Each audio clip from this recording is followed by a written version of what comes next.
Patnaik sir आप में बदल के आ रहे हैं रूप sir Shri Amar Patnaik ji. Sir, I think before starting, let me take the permission of yourself to speak a little more than the time allotted with your permission.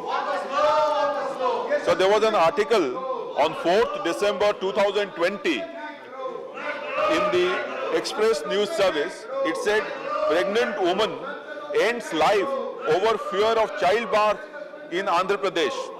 A 24-year-old pregnant woman allegedly died by suicide by jumping into a well due to tocophobia.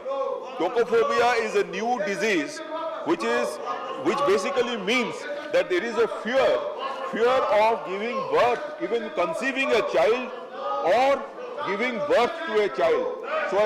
So a lady may be fertile, may be able to conceive, but she is afraid to deliver, she is afraid to conceive, and that is called tocophobia. Now currently, the definition of the infertility in the definition of the ART surrogacy bill, it says that it means the inability to conceive after 5 years, now reduced to 1 year, of unprotected coitus or other proven medical condition preventing a couple from conception. A similar definition is also there in the ART bill, which means inability to conceive. It's almost the same. Now the point is whether this kind of psychological mental condition, which doesn't appear to be, doesn't appear to show up, which may not even get detected easily, whether that tocophobia is covered under the provisions of infertility. That is what I would request through you to the Honorable Minister to clarify, and in case it is included, I would be grateful to him, and if it is not, then to consider inclusion of that particular mental condition in the infertility definition of both the bills. Now I'll come to a certain aspect relating to how the bill has been very narrow in their definition of couple. It only includes heterosexual relationship of a marriage or a live-in relationship. But what happens to unmarried couples? What happens to LGBTQ communities? And mind you, there are countries like, I have with me a list of countries like Australia, Nepal, New Zealand, Saudi Arabia, which allow ART treatment to be offered to both single men and women. In Israel, only single or homosexual women, but not men, are allowed to receive ART treatment. In Vietnam, only single women, but not men from the same country, are allowed to receive the ART treatment.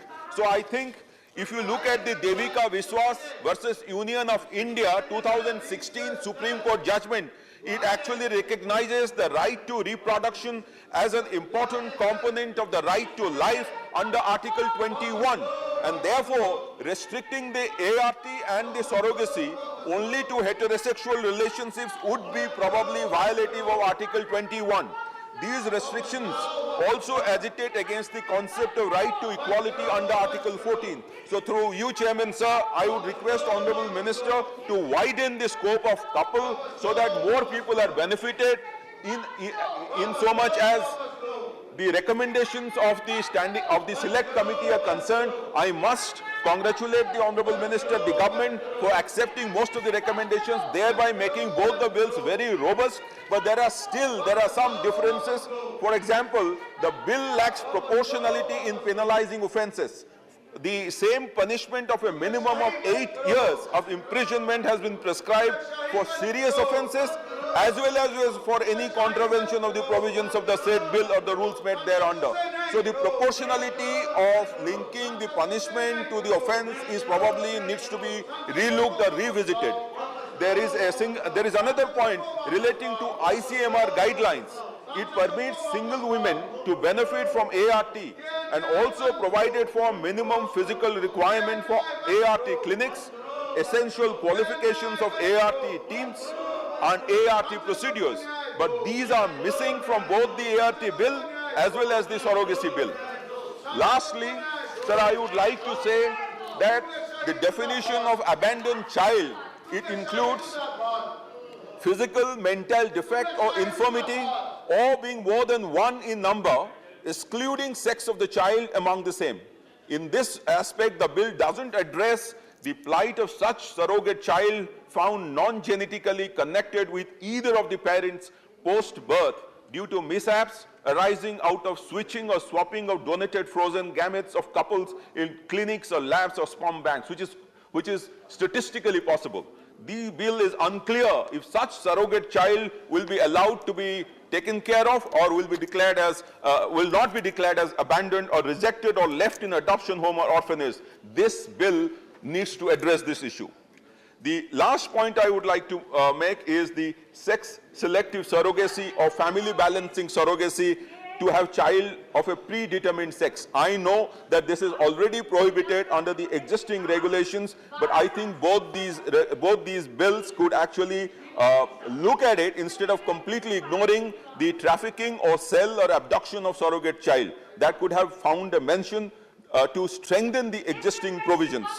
At the end, I would like to compliment the government for bringing both the bills together, and in consonance with most of the recommendations given by the Select Committee, I support both the bills. I request through you, Honorable Minister, to consider the widening of the definition of couple, looking at the definition of infertility by giving an explanation or provision to include tocophobia, which is a mental disorder, and it will not be generally seeable or it cannot be seen normally in the physical eye, even by doctors. But the family suffers for lifelong, and it sometimes results in death of the woman also. And this I am saying because representations were received by me from 5 different areas in the country to talk about this, which was beyond my knowledge initially, and therefore I had talked to the Honorable Minister about this. Thank you so much. Thank you, Amarji. Next speaker, Shri